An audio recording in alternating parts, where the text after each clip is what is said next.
Welcome to AHRC's TV Weekly Roundup. These are the stories covered in this week's program. Lumads killed and displaced in the Philippines, Bangladesh descend into lawlessness and terror.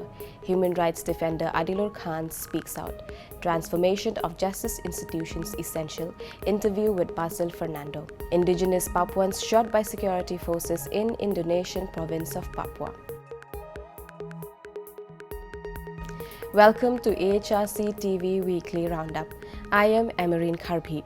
Let's first turn to the Philippines. Last month, the Hong Kong campaign for the advancement of human rights and peace in the Philippines, along with a number of civil society organizations, including the Asian Human Rights Commission, launched a campaign to stop military harassments and killings of Lumads, an indigenous group in Mindanao.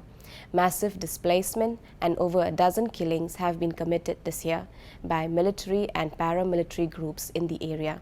Excerpts of a statement released during the launch reads, "The indigenous peoples of Mindanao are being terrorized by military and paramilitary forces that are under the responsibility of President Aquino as Commander-in-Chief. They need to be reined in from committing more human rights abuses and be held accountable for grave crimes that occurred in furtherance of the counter-insurgency plan, Oplan Bayanihan, that is conducted to support the administration's policy of opening up ancestral domains to large-scale mining operations. The climate of impunity pervading the country's justice system fosters human rights violations on a daily basis. As human rights and peace advocates, we urge the Philippine government to investigate fully and with transparency the killings of Lumads and bring the perpetrators to justice. Pull out military troops from the Lumad areas and stop the occupation of schools and the harassments and intimidation of the community. Dismantle all paramilitary forces, especially the Magahat Bagani paramilitary force. Work towards the resumption of the peace negotiations with National Democratic Fund of the Philippines and Oplan Bayanihan and allow for the safe return of Lumad refugees to their life and livelihood in their ancestral lands." Here is Abina Rambao from Moro Women's Center in the Philippines. At present, the Philippine government have a planned program. This is called Oplan Bayanihan. It resulted rampant, strong, and massive evacuation to the Lumad community. Also resulted many killings in the community. And how to clear the area? It's because of mining. The Philippine government now deploys 60% of his armed forces of the Philippines to the Lumad community and make them harass the Lumad people to their own home. Next, AHRC TV speaks with Adilur Rahman Khan to find out more about recent disturbing patterns of human rights violations in Bangladesh. Adilur also explains more about far-reaching government crackdowns on civil society organizations in the country. Adilur questions the possibility of a return to democratic rule without functioning justice institutions. Here is Adilur. The patterns are like enforced disappearance, extrajudicial killings, custodial torture, massive custodial torture, and along with that, when law enforcement agency people detain someone, that person in many occasions are shot at their limbs so that that person becomes permanently maimed and he is not treated properly, and there are fabricated cases against that person. So this is a kind of tactics used by the law enforcement agencies to scare people who are kind of protesting or have alternative voices about the policies of the government. So this technique law enforcement agencies are using. It's a very difficult situation because the rule of law is not there. So when you have a situation where rule by force is continuing, the law enforcement agencies use that situation, and a section of the law enforcement agencies who are aggressively kind of doing all kinds of violations that is making the whole country, the whole situation vulnerable, and that is the state of Bangladesh today. So it's important to note that when we see the collaboration of various international actors in respect of providing training or providing assistance to the law enforcement agencies or providing equipments to the law enforcement agencies in Bangladesh, it's important to examine that how far these equipments, these trainings, these supports were used to develop the law and order situation by training the law enforcement agencies, or how much these were used to suppress people's voice or suppress the human rights defenders or to suppress political dissent. The vocal civil society organizations who work with the victim families, who work with the kind of people who are sufferers or raise awareness about the human rights issues or talk about kind of civil and political rights, workers' rights, even environmental rights. These organizations are targeted. These organizations are vulnerable. The new NGO legislation, which is almost at the final stage, will cripple the independent voices in Bangladesh, and it's waiting to be enacted as law at the parliament. So Bangladesh will see possibly soon that the independent civil society voice is not there anymore. Those organizations who are speaking against atrocities of the law enforcement agencies, like I've mentioned, enforced disappearances, extrajudicial killings, custodial torture, civil society space, or freedom of expression and association, these organizations are targeted.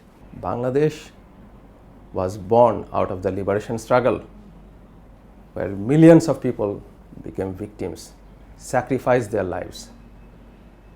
Bangladesh cannot slide down to a kind of authoritarian rule. Bangladesh cannot slide down to a situation where rule of law will be non-existent. The law enforcement agencies will use their force only to rule the country. This cannot go on, and Bangladeshi people will not take this. To address this challenge, we need to have a kind of free, fair, inclusive election under the supervision of the United Nations, where people can have their right to vote and they will not feel that they are disenfranchised. So this is the challenge, and this form of electoral democracy will ultimately bring the institutions, this form will bring the institutions under the scrutiny and will develop the institutions so that the people's dream to constitute Bangladesh as a democratic state basing on equality, human dignity and social justice will be realized. Staying on the theme of the importance of functioning criminal justice institutions, Basil Fernando, Director for Policy and Programs at the Asian Human Rights Commission, recently sat down with Per Lagerström from Stockholm-based International Legal Assistance Consortium to discuss the rule of law in Asia. Here is Basil. You see what is in many of the countries. Now we work in 11 countries in Asia, and I myself have been engaged for more than almost 25 years, and we don't know in detail the ground reality. The fact is that the systems of justice that some have inherited from the colonial times, others have come in other ways, these do not support the rule of law. We misunderstood, and we thought that they are supporting the rule of law. What are they supporting? Well, they easily support authoritarian system. Very easy to shift from a colonial system into an authoritarian system.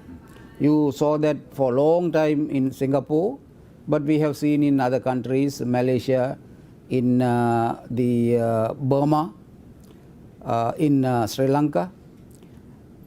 So virtually facade of a court exists, and you know we some call it a phantom limb.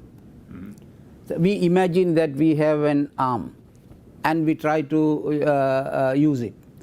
In fact, you know, we just go before people, and we say that these issues are, but the judges and the prosecutorial systems, the police investigators, they act on some other considerations, some other purposes.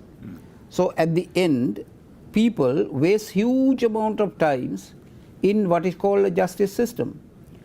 In a place like India, which is called the largest democracy, it can court case can take 15 years to 30 years or even more. And people are beginning to see this. The good thing about Asia is that as compared to 50 years ago, today's generations are highly educated. There's a massive change of education in the year. Added to that, of course, like globally, the communication revolution, people want something more genuine, something that tangible, and an expansion of their freedom, and to participate in their life and to live peacefully. For this, the legal systems do not help. So change in the legal system is a must. Unfortunately, many people with very good intentions come from developed countries. They think if we tell these people this is the good system we have in our country, they can also use it, and they try to do this without understanding what is there on the ground. You cannot transform by superimposing. Transformation requires whatever that is there to be displaced, and displacement don't take place. So virtually for sometimes some facade is fixed and people are happy. Now there was this happened, they passed the law. See, there is a huge gap between the law and law enforcement. You can have a law against torture, but the police routinely on a daily basis can commit torture, and this law cannot be used to stop it. Assumption that if you make a law, it means that you made a change is a false assumption in a situation like that. Law enforcement has to be changed, but that will change only if the institutions which work on it, the police who are supposed to do proper investigations into violations of rights or crimes, the prosecutors who must uphold the rule of law, and the judges who must adjudicate in fairness. If these things are not working, what you get in the results is, in the name of justice, creating injustice. I think many listening to you will agree. So how should an international organization or an organization from a developed country that would like to assist, how would that assistance need to be designed? Yeah, the approach that we have adopted is, first of all, we should have a close relationship with the people who are working on the ground to help the victims.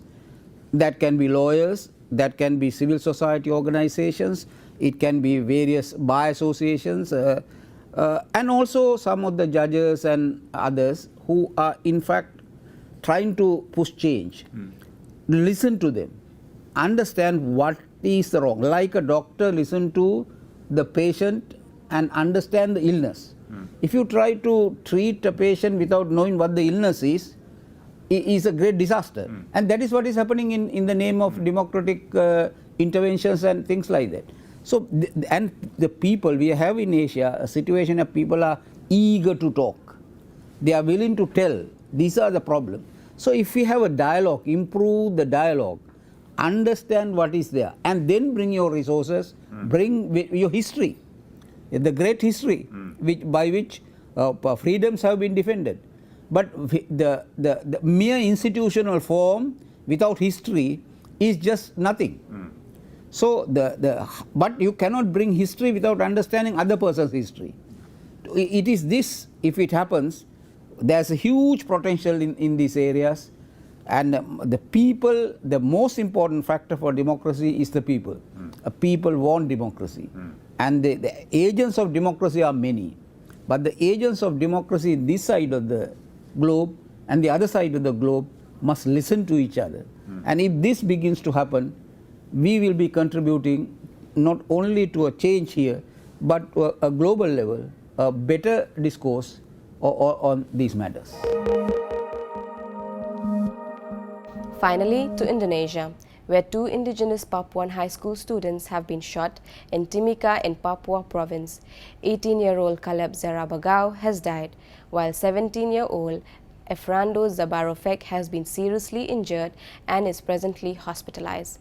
The shooting took place early in the evening on September 28 after Indonesian police officers surrounded a building where the 2 victims and their friends were sitting. The youth scattered and the 2 were shot. The police claims to have been searching for youth groups who had caused public disorder. Later that evening, friends and family of the 2 victims protested and surrounded the police station. This angered the police, resulting in further shootings which injured several protesters. No official investigation has yet been conducted by the police, and even the National Commission on Human Rights has yet to investigate this case. The AHRC has documented frequent police brutality in Papua and West Papua provinces of Indonesia. Current Indonesian President Joko Widodo promised during his presidential campaign to treat indigenous Papuans equally with other Indonesians. However, Widodo has been in power for a year now, and human rights violations committed by the state security forces continue.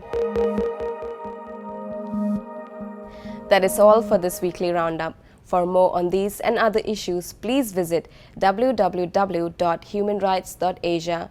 Thank you for watching and see you next week.